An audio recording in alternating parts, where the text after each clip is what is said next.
নমস্কার, নতুন একটি আপডেট নিয়ে হাজির হয়েছি আপনাদের সামনে। অনুগ্রহ করে চ্যানেলটি সাবস্ক্রাইব করে সঙ্গে থাকবেন।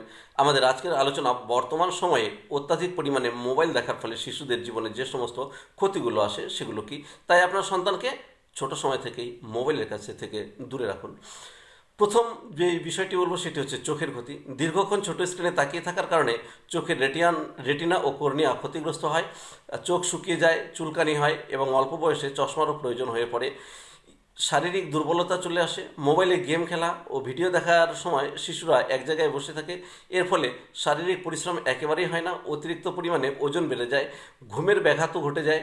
মোবাইল স্ক্রিন থেকে নির্গত এক ধরনের নীল আলো, যেটি ঘুমে সাহায্যকারী হরমোন মেলাটোনিন তৈরিতে বাধা দেয়, ফলে শিশুদের রাতে ঘুম আসতে দেরি হয়। এছাড়া ঘাড় ও মেরুদণ্ডের সমস্যা হতে পারে। একটানা মাথা নিচু করে মোবাইল ব্যবহারের ফলে ঘাড়, পিঠ এবং মেরুদণ্ডে অতিরিক্ত চাপ পড়ে এবং ভবিষ্যতে ব্যথার সৃষ্টি হতে পারে। দেরিতে কথা বলতে শেখে শিশুরা। ছোট থেকেই যদি শিশুরা অত্যাধিক পরিমাণে মোবাইল দেখে তাহলে তাদের ভাষা শেখার গতি কমে যায়, আর এ কারণে ভাষা শিখতে অর্থাৎ কথা বলতে তাদের অনেক রকমের দেরি হয়। মনোযোগ ও স্মৃতিশক্তির ঘাটতি ঘটে। মোবাইল দ্রুত পরিবর্তনশীল এবং শিশুদের মনোযোগ কমিয়ে দেয়। পড়াশোনায় মনোযোগ দিতে সমস্যা এবং স্মৃতিশক্তি হ্রাস পায়। আচরণগত সমস্যা দেখা যায়। মোবাইল দেখতে বাধা পেলে ফোন কেড়ে নেওয়া, শিশুদের অতিরিক্ত জেদ হয়ে যাওয়া, কান্নাকাটি করা ইত্যাদি।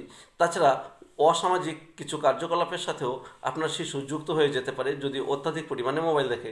তাই এখন থেকে আপনার শিশুর প্রতি সচেতন হন যাতে অত্যাধিক পরিমাণে মোবাইল না দেখে।